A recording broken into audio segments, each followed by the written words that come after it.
자산운용자의 삶과 증시각도기의 삶. 요즘 하루 24시간도 부족한데요. 흑삼전탕 먹은 날과 안 먹은 날은 방송에서도 티가 납니다. 잃지 않는 건강 흑삼전탕. 자, 오늘도 한 포 마시고 시작하겠습니다. 독이마을 분들도 이제 흑삼전탕으로 설계하세요.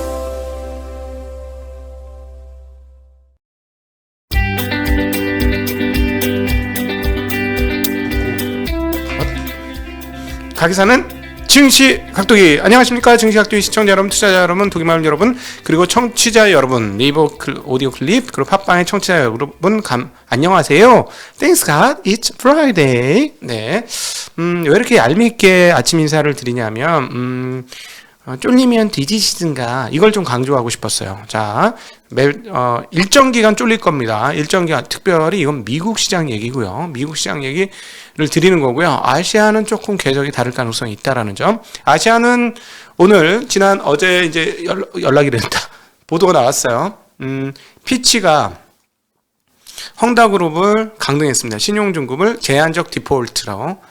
제한적 디폴트, C등급도 아니고 제한적 디폴트. 디폴트 났는데 잘하면 갚을지도 몰라, 뭐 이런 개념이죠. 제한적 디폴트로 박았고요. 그리고 자회사 하나가 달러채를 갚지 못했습니다. 6일날 갚아야 되는 걸 갚지 못했고, 피치는 어떻게 얘기했냐면 아무 얘기가 없다, 우리 추정으로 못 갚은 것 같다, 그렇기 때문에 우리는 제한적 디폴트로 등급을 하향한다라고 했습니다. 이 부분에 어떻게 영향을 미칠지 좀 봐야 되겠는데, 인민은행의 등장 이후로 이 부분에 대해서는 그렇게 시장이 신경 쓰지 않는 것 같이 보여요. 그래서 이 부분이 진짜 하루 정도는 영향을 미칠 것 같은데 계속 영향을 미칠지는 좀 의문이긴 합니다. 좀 의문이긴 하지만 좀 지켜보긴 해야 될 것 같아요. 그러나 계속해서 말씀드리지만 일반적인 사람들이 느끼는 디폴트에 의한 공포감과 실제 상황들이 조금 다르다는 거, 이거는 우리가 올해 작년을 통해서 계속해서 학습했던 게 뭐죠? 네, 우리 코로나 바이러스 나면 일반적 공포감은 상당히 크지만 그 일반적 공포감을 금융시장에 반영해서는 제대로 된 대응이 안 된다는 거 우리가 여러 차례 경험을 했잖아요. 근데 이건 앞으로도 여러분 경험하셔야 될 거예요, 많이들. 그래서 적어 놓으세요. 마음 칠판에다가 적어 놓으세요. 세상의 위험에 의한 공포감이 금융시장으로 직결되지는 않는다 라고 적어 놓으세요. 그리고 내 마음의 공포가 시장에 직결되지는 않는다. 내 마음의 공포가 시장에 직결되지는 않는다. 이 부분을 반드시 마음의 칠판에 적어 두셔서 심리 투자 법칙의 하나로 세워 놓으셔야만 이 시장에서 잘 견딜 수 있다는 점을 꼭 강조드리고 싶습니다. 자, 오늘 완전히 쫄은 날인데요. 자, 일단 주가 상황을 보면서 어떻게 쫄았는지 한번 봅시다. 네. 사실 애플은 또 상체 고치를 찍었었어, 장중에. 4시 반, 제가 일어났을 때까지 플러스였거든요. 다른 건 떨어지는데 애플은, 야, 진짜 대단하다 했는데, 시장이 곤두박질 치면서 같이 떨어졌습니다. 그런데 지금 보시면 밝은 빨강이 많이 빠진 거고, 칙칙한 빨강은 덜 빠진 거예요. 그래서 빅테크 기업들은 덜 빠졌어요. 마이크로소프트, 애플, 구글, 페이스북, 아마존만 조금 많이 빠졌는데, 아마존은 좀 이슈가 있었습니다. 조금 이따 다시 말씀드리겠습니다만. 근데 빨갛게 빛나는 것들은 많이 빠진 거죠. 자, 반도체 주식들이 워낙 많이 올랐었기 때문에 반락이 크게 나왔습니다. 이건 뭐 충분히 그럴 수 있겠죠. 자, 그런데 쟤네들이 한국 반도체에 영향을 미칠 거야 라고 생각할 수 있지만 올라갈 때도 영향을 별로 못 미쳤어요. 쟤네들 4% 5% 오를 때 우리 1% 0.5%씩 올랐어. 그죠? 그러니까 좀 입장은 다르다. 그리고 어제 다음 주에 편성돼서 나갈 거예요. 어제 길게 찍었기 때문에 다음 주말 컨텐츠로 여러분을 찾아뵙게 될 노군창 센터장님과의 대담 반드시 보셔야 되겠습니다. 노근찬 센터장님 모두에 말씀하시더라고. 우리 방송을 펀드 매니저가 본다는 거야. 부끄러워. 부끄러워. 보면 안 되는 사람들이 왜 보지? 부끄러워. 펀드 매니저들이 보는 방송 증시각도기 TV입니다. 물론 이제 섹터별로 보시긴 하셨겠지만, 왜냐면요, 미안하지만 얄밉게 제 자랑 잠깐 하고 갈게요. 정말 죄송한데, 노근찬 센터장님과 그렇게 대담을 끌어줄 사람이 많지 않다는 거지. 많지 않다는 거예요. 네. 저도 모르는 사이에 막 따라가기에 급급했는데 자꾸 이렇게 가랑비에 옷 젖는다고 하다 보니까 이제 대담이 가능해지는 수준까지 제가 이제 조금 그쪽에서 성장을 한 거예요. 그러니까 그분이 가지고 있는 많은 지식을 뽑아낼 수 있다는 점에서 굉장히 보람을 느꼈는데, 어제도 마찬가지였습니다. 진짜 재미난 얘기가 많이 나왔어요. 진짜 재미난 얘기. 조금 어려울 수 있지만 두 번, 세 번 들으면 저처럼 가랑비에 옷 젖듯이 이해가 되실 겁니다. 어느 순간부터는.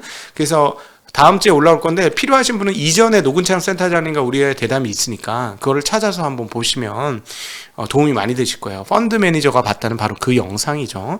그 영상 보고 노근창 센터장님하고 대담 따로 하고 그 미팅하고 주식을 샀다는 설이 있습니다. 네, 그분은 할렐루야네. 신났겠네. 벌써 그 대형 주문 꽤 많이 샀을 텐데 벌써 한 7% 가까이 올랐을 텐데 그죠? 대박 났네. 네. 자, 미국 시장 지금 어제도 말씀드렸지만 뭐가 시작됐느냐? 인플레이션이 보다 가시화 됐고요. 그로 인한 인식이 시작됐습니다. 어떤 인식? 금리 인상이 될 거라는 인식이 시작되었습니다. 자, 이번에는 원래 금리 인상 전 3개월 전쯤에 반영을 할 건데 요즘 모든 게 좀 앞당겨지고 있기 때문에, 그리고 또 하나, 내년 6월 달에 금리 인상할 거야? 좀 더 빨리 할 거야? 고민이죠. 자, 이거의 분수령이 언제가 될 것이냐? 이번 FOMC 회의가 될 겁니다. 이번 14일, 15일 날 있는 FOMC 회의의 결과가 나오는 그 시점이 금리 인상의 시점을 예측할 수 있게 해줄 거라는 거예요. 충분히 생각할 수 있죠. 자, 14, 15일 날 FOMC 회의에서 무슨 얘기가 나올 거냐? 뻔하지. 지금 150억 달러인가 140억 달러인가? 150달러지. 150억 달러씩 죄송합니다. 긴축이 아니죠. 테이퍼링 하고 있는 거. 양적 완화의 양을 150억 달러씩 줄여서 양적 완화하는 것을 이제 얼마씩? 300억 달러씩. 두 몫씩 300억 달러씩 줄이는 얘기가 할 건데, 지금 조금 이따 다시 말씀드린 앞단의 이야기를 들어보면 할 것 같아요. 300억 달러씩 합니다. 자, 그러면 언제 끝나? 3월에 끝나. 테이퍼링이 3월에 끝납니다. 자, 3월에 끝나면 금리는 언제 올라? 9월에 올라? 12월에 올라? 아니, 5월에 올라? 6월에 올라? 오케이. 그럴 수. 이렇게 되는 거죠. 자, 그럼 시장은 어떻게? 3개월 앞이잖아, 지금. 조정 받아야지. 그 시점에 온 거야, 우리가. 그런데, 페이크가 있었어. 한 주 전에. 무슨 페이크? 오미크론 페이크가 있었단 말이에요.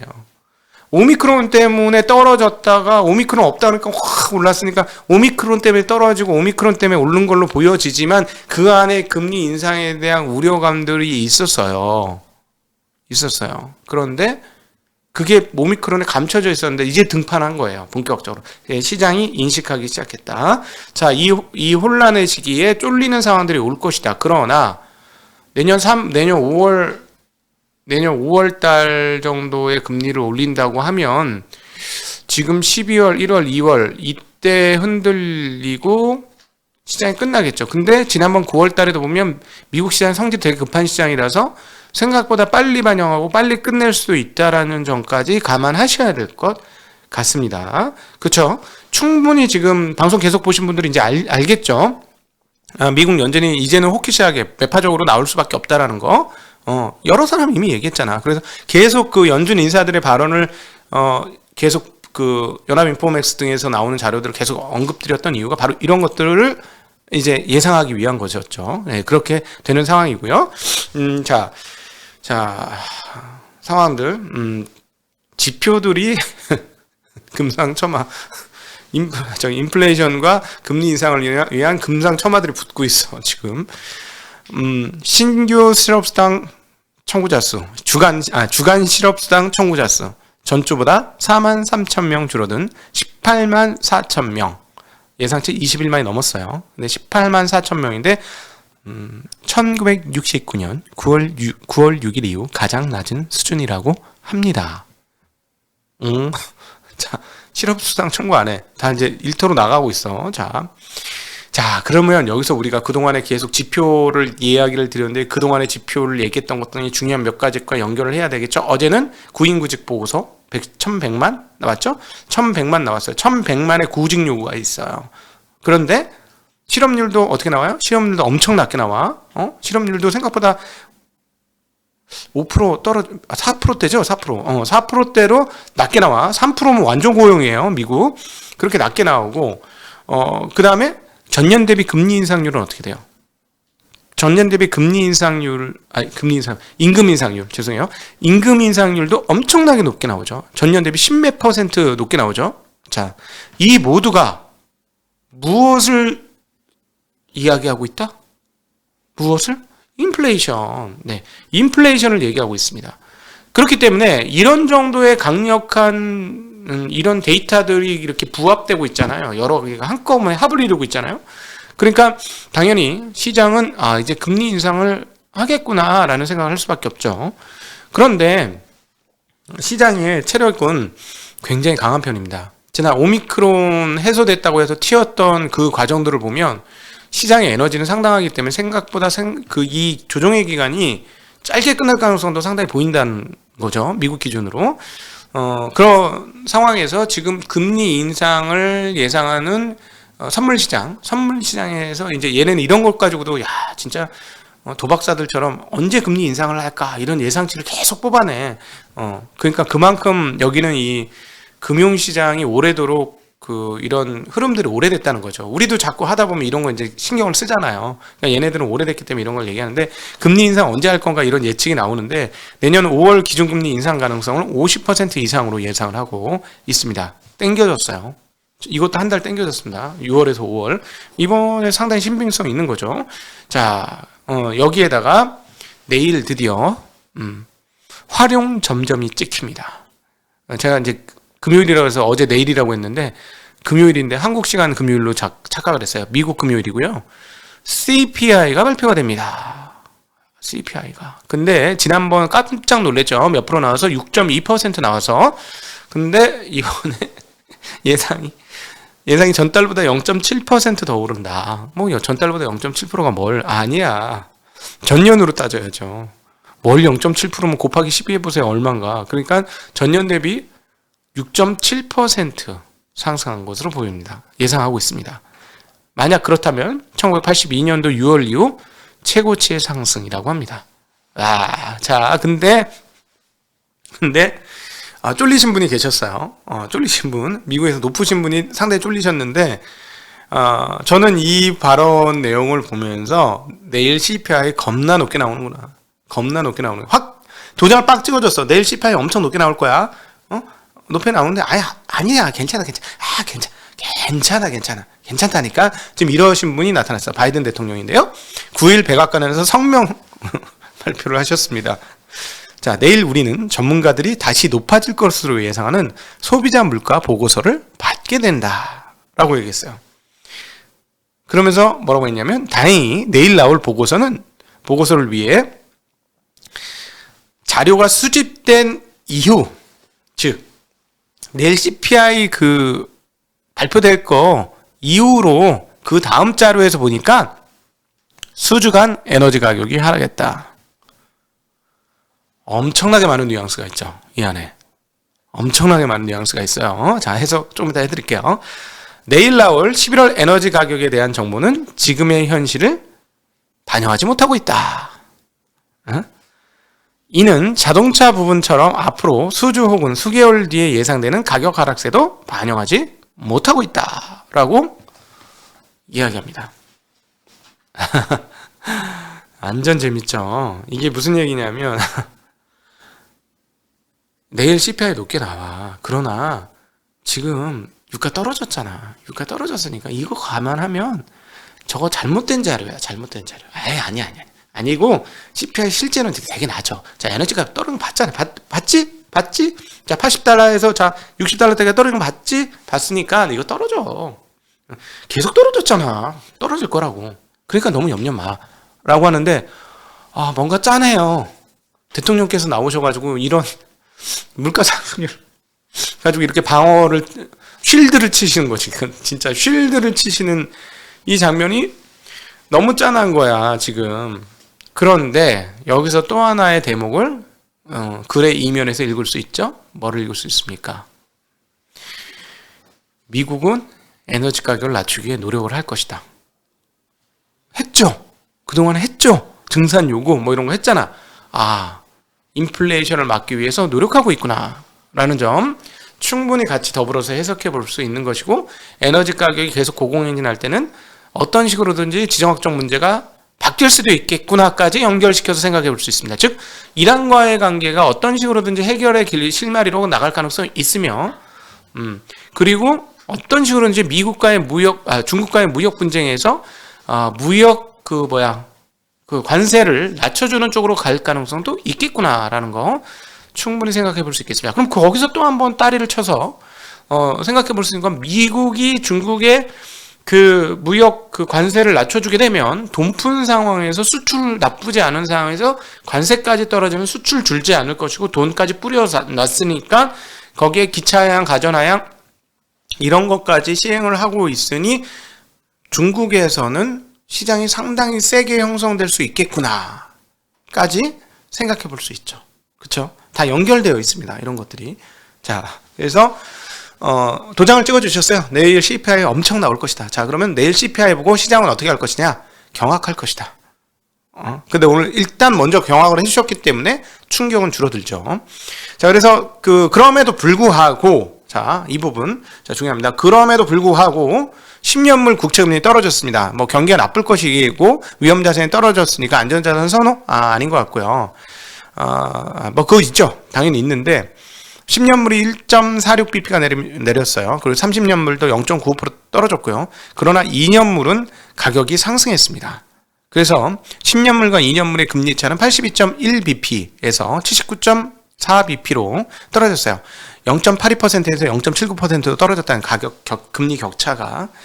이건 뭐냐 하면 어제 서철수 센터장께서 이런 얘기를 했는데 그분도 베이스가 약간 채권 베이스인가? 근데 성장주 얘기하는 거 보니까 채권 베이스는 아닌데, 근데 어쨌든 이걸 어떻게 해석하셨냐면 귀담아 들을 내용이니까 미국 장기 채권은 미국 연준이 인플레이션을 잘 조절할 거라는 믿음을 가지고 있다. 그렇기 때문에 장기 금리가 하락 안정되는 것이다. 채권가 강세가 나타나는 것이다. 라는 얘기를 하셨어요. 그럼에도 불구하고 인플레이션율을 감안했을 때 채권 금리가 과연 낮은가는 조금 고민이에요. 이거보다 조금 더 올라야 될 것 같긴 한데, 그럼에도 불구하고 기준 금리가 아무리 올라도 지금 내년 연말까지 1%를 향해 가기는 어렵겠죠. 좀 쉽진 않을 것 같아요. 0.75% 정도까지는 볼 수도 있죠. 그런 측면에서 보면 10년물 금리가 1.46%는 걔네 입장에서는 받아들일 수도 있을 것 같긴 해요. 근데 내년 연말 기준으로 0.75% 가면 10년짜리 0.46이면 맞나? 좀 낮은 것 같은데요. 저는 어쨌든 그런 생각을 가지고 있습니다. 통화는 혼조세를 보였고요. 엔화가 강세였고 달러, 그 다음이 유로 순으로 진행되었습니다. 어제 급등했기 때문에 유로가 되돌림이 됐고요. 위안화가 급약세입니다. 6.33대까지 떨어졌었죠. 강세였었죠. 환율이 떨어진 건 강세죠. 위안화 입장에선. 그런데 6.37로 갔어요. 이거는 헝다 이슈와 상당히 관련이 있는 것 같고요. 지금 위험자산이 떨어지면서 유가도 1% 정도 하락을 했습니다. 코로나 상황들을 살펴보면 확진자 수가 2주 전보다 27% 증가, 하루 12만 1000명이 나타나고 있고요. 뱅크 오브 아메리카에서 아주 재미난 얘기를 했는데, 다양한 가능성이 있지만 큰 그림으로 볼 때 팬데믹이 축소될 가능성이 매우 크다. 그러면서 앞으로 코로나19가 계속되겠지만 심각한 결과나 봉쇄, 여행 제한과 같은 조치 대신 감염이 일상화되는 풍토병 단계로 옮겨갈 수 있다라는 이야기를 했습니다. 제발 좀 그렇게 됐으면 좋겠고요. 게임스탑이 분기 손실이 확대했다는 주식에 마이너스 10% 이상 빠졌고요. 아마존은 이탈리아 정부가 시장 지배력 남용을 이유 13억 달러의 과징금을 부과했기 때문에 다른 빅테크보다 더 빠진 1%의 하락을 보여줬고요. CVS 헬스는 그 자사주 매입 계획을 발표하면 4% 상승했습니다. 한국도 자사주 매입하고 소각 좀 하자 좀. 네, 아주 재미난 뉴스가 하나 있어요. 메르세데스 벤츠께서 핸스 프리 드라이빙 라이센스, 전부 영어네. 진짜 손 안 대고 운전하는 라이센스를 획득해왔다고 보도가 되었습니다.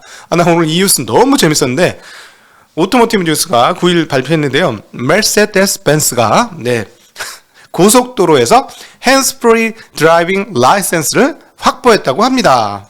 근데